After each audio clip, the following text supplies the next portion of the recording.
Tell me a time, because I'm interested in this. Tell me a time where you guys were struggling. Like Mhm. where it was tough, because this defines you and Michael as well in terms of Mhm. being able to work through times of struggle. Give me an instance where just things weren't clicking, and it was just tough for you to see Michael doing whatever he was doing. Okay. Well, we could go into the whole quad from 8 to 12. That was kind of a disaster, but I'm going to go to one that's like a little earlier, right? Which is a good coaching thing. If you watch Michael's Sydney race, everybody will say, well, he should have just gone out faster. He didn't kick off the walls. There's some things, right? Uh-huh. Well, as we were preparing for the World Championships in 2001, Michael came into Austin at the trials and broke the world record, which was the goal. It was great. And he did it just the way he swam in Sydney. Started out slow, closed really fast, goes past Tom at the end, breaks the record. Good job. Well, we get to Fukuoka, I guess, and in the prelims, he kind of cruises to a pretty good time. No big deal, right? So we're kind of looking pretty, but he kind of swam his thing the way he swims it. And then that night, he swims in the first semifinal, and I don't know, he goes 156, and he kind of struggled to do it. It wasn't a great race at all, right? It was kind of like, what are we going to do here? Then he gets out, and Malchow and Esposito are in the next heat, and they just missed the world record by like a tenth. And Michael has a conniption.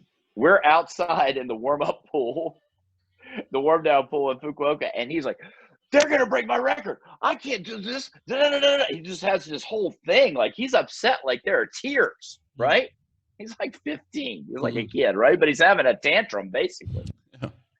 And I basically said, after a while, I was like, look, you stay at the hotel tomorrow morning and swim in the pool by yourself, and I'll see you at the team meeting tomorrow night before finals, and I don't want to hear about it again, because it was just getting out like it was crazy, right?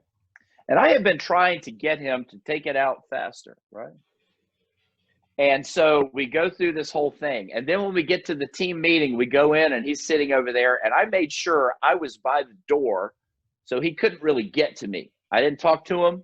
We have the team meeting, going to finals. I start walking down the hallway. And all of a sudden I hear this voice. It's like, Bob.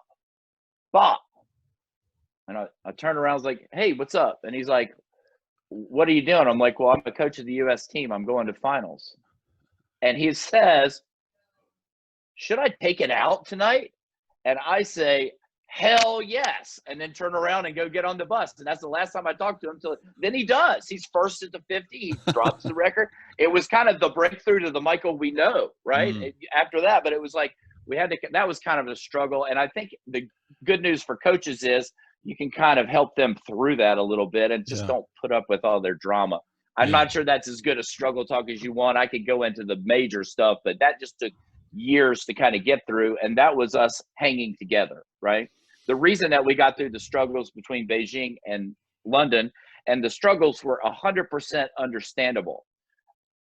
When we sat down to kind of think about 2009 and beyond, we had some pretty good goals for 2009 because he could break the world records, right? Some records. After that is like, we're not winning 8 again. Nobody's doing that, So it was kind of like, well, what do we do? And and I totally understand his lack of motivation to do that, and I handled it completely wrong, right? Because what did I do?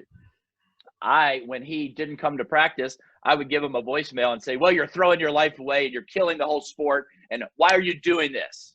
And guess what? He missed 2 more weeks. That was so good, right? And then when he came in, I'd be mean about it. I'm like, well, I don't care what you do today because we've already thrown this thing away. You're just playing golf all the time, right? Well, after a year of that, Peter Carlisle, our agent, gave me a book, which has changed my life, and actually Michael's too. He's read it 3 or 4 times as well as I've read it 5 times. The Power of Now by Eckhart Tolle.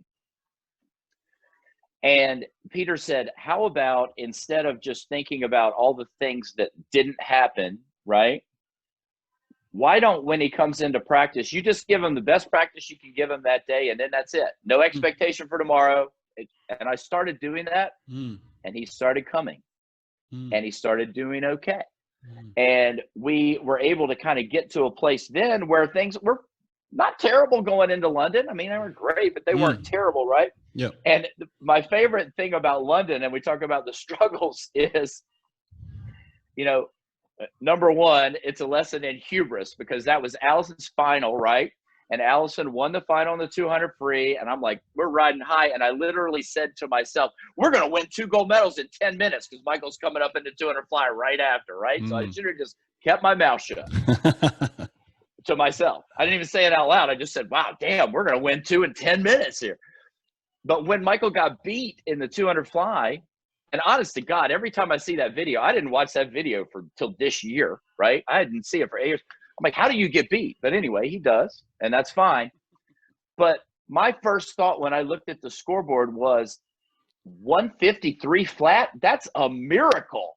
Nobody in history could reach down and do that to be second. It doesn't, you know what I mean? Yeah. And when Michael came out of the mixed zone to see me, he said that too. He was like, hey, not that bad, 153 flat. I'm like, yeah, you should have got your hand on it. He's like, yeah, I messed up the turn, and it messed up by really the thing.